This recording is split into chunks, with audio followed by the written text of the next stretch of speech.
ಕಾರ್ಮಿಕರ ವಿವಿಧ ಬೇಡಿಕೆಗಳ ಈಡೇರಿಕೆಗೆ ಆಗ್ರಹಿಸಿ ಭಾರತೀಯ ಮಜ್ದೂರ್ ಸಂಘ ದೇಶವ್ಯಾಪಿ ಪ್ರತಿಭಟನೆಗೆ ಕರೆ ನೀಡಿದ್ದು, ಇದರ ಭಾಗವಾಗಿ ದಕ್ಷಿಣ ಕನ್ನಡ ಜಿಲ್ಲಾ ಬಿಎಂಎಸ್ ವತಿಯಿಂದ ಆಗಸ್ಟ್ 18ರಂದು ಮಂಗಳೂರಿನ ಟೌನ್ ಹಾಲ್ ಮುಂಭಾಗದಲ್ಲಿ ಪ್ರತಿಭಟನೆ ನಡೆಯಲಿದೆ ಎಂದು ಬಿಎಂಎಸ್ ಕರ್ನಾಟಕದ ನಿಕಟಪೂರ್ವ ರಾಜ್ಯ ಉಪಾಧ್ಯಕ್ಷ ಭಗವಾನ್ ದಾಸ್ ತಿಳಿಸಿದ್ದಾರೆ.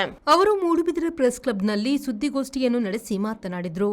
ಕಾರ್ಮಿಕರಿಗೆ ನ್ಯಾಯಯುತ ವೇತನ, ಉದ್ಯೋಗ ಮತ್ತು ಸಾಮಾಜಿಕ ಭದ್ರತೆ, ಪಿಂಚಣಿ, ಆರೋಗ್ಯ ರಕ್ಷಣೆ ಹಾಗೂ ಸುರಕ್ಷಿತ ಕೆಲಸದ ವಾತಾವರಣ ಒದಗಿಸಬೇಕು.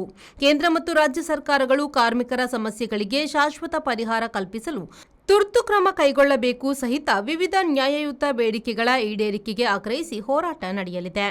ಇಎಸ್ಐಸಿ ವೇತನ ಮಿತಿಯನ್ನು 21,000ದಿಂದ 42,000ಕ್ಕೆ ಹಾಗೂ ಇಪಿಎಫ್ ವೇತನ ಮಿತಿಯನ್ನು 15,000ದಿಂದ 30,000ಕ್ಕೆ ಹೆಚ್ಚಿಸಬೇಕು.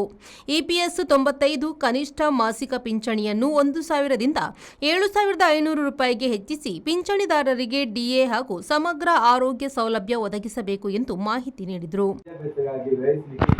ಲಕ್ಷ ಯಾವುದೇ ರೀತಿಯಲ್ಲಿ ಈ ಕಾಲಮಾನದಲ್ಲಿ ಸಾಕಾಗಲಿಲ್ಲ. ಅದರಿಂದ ಅದನ್ನು ದುಪ್ಪಟ್ಟ ಮಾಡಬೇಕು, 40 ಲಕ್ಷ ಮಾಡಬೇಕು ಅನ್ನೋದು ಒಂದು ಪ್ರಮುಖ ಬೇಡಿಕೆ ಸಹ ಇದೆ.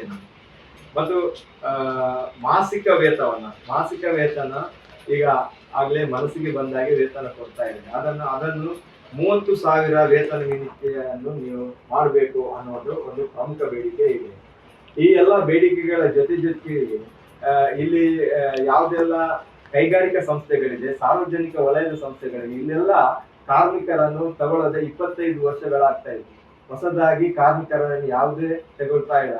ಯಾಕಂದ್ರೆ ಪ್ರತಿ ವರ್ಷ ಲಕ್ಷಾಂತರ ನಿರುದ್ಯೋಗಗಳ ಸೃಷ್ಟಿ ಆಗ್ತದೆ. ಆದ್ರೆ ನಮ್ಮ ದಕ್ಷಿಣ ಕನ್ನಡದಲ್ಲಿ ಇರುವ ಪ್ರಮುಖ ಸಂಸ್ಥೆಗಳು MRPL ಆಗಲಿ, NMTA ಆಗಲಿ, KSL ಆಗಲಿ, IOC ಆಗಲಿ, ಇನ್ನಿತರ ಸಂಸ್ಥೆಗಳಲ್ಲಿ ಯಾವತ್ತೂ ಈಗ ಕಾರ್ಮಿಕರನ್ನು ಇಲ್ಲದೆ ಯಾವುದೇ ಒಂದು ಉದ್ಯೋಗದ ಇದು ಭರವಸೆ ಇಲ್ಲ.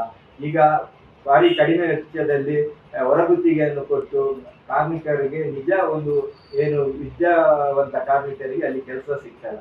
ಅದು ಸಹ ನಮ್ಮ ಪ್ರಮುಖ ಬೇಡಿಕೆ ಇದೆ. ಆ ಒಂದು ಅಂಶವನ್ನು ಸಹ ಈ ನಮ್ಮ ಇದರಲ್ಲಿ ನಾವು ಜೋಡಿಸಿಕೊಂಡಿದ್ದೇವೆ. ಭಾರತೀಯ ಮಜ್ದೂರ್ ಸಂಘ ನಮ್ಮ ದೇಶದಲ್ಲಿ ಪ್ರಮುಖವಾಗಿ ಅತಿ ಹೆಚ್ಚಿನ ಸದಸ್ಯತನವನ್ನು ಹೊಂದಿರುವಂತಹ ಒಂದು ಕಾರ್ಮಿಕ ಸಂಘಟನೆ ಆಗಿದೆ. ನಾವು ಕಾರ್ಮಿಕ ಹಿತ ಮತ್ತು ಉದ್ಯೋಗ ಹಿತ ಮತ್ತು ದೇಶ ಹಿತ ಅನ್ನೋ 3 ಸಿದ್ಧಾಂತದಡಿಯಲ್ಲಿ ನಾವು ಕೆಲಸ ಮಾಡ್ತಾ ಇದ್ದೀವಿ. ಕುದುರೆಮುಖ ಮಜ್ದೂರ್ ಸಂಘದ ಕೇಂದ್ರ ಸಮಿತಿಯ ಪ್ರಧಾನ ಕಾರ್ಯದರ್ಶಿ ಉದಯ್ ಕುಮಾರ್ ಬಿಸಿ, ಭಾರತೀಯ ಮಜ್ದೂರ್ ಸಂಘ ಮೂಡುಬಿದಿರೆ ತಾಲೂಕು ಅಧ್ಯಕ್ಷ ರಾಜೇಶ್ ಸುವರ್ಣ, ಉಪಾಧ್ಯಕ್ಷ ಪದ್ಮನಾಭ ಇರುವೈಲು, ಕೋಶಾಧಿಕಾರಿ ರಾಜೇಶ್ ಶೆಟ್ಟಿ ಹಾಗೂ ಆಟೋ ರಿಕ್ಷಾ ಚಾಲಕ ಮಾಲಕರ ಸಂಘ ಮೂಡುಬಿದಿರೆಯ ಅಧ್ಯಕ್ಷ ದೀಪಕ್ ರಾಜ್ ಉಪಸ್ಥಿತರಿದ್ದರು. Premashree, V4 news, Moodbidri.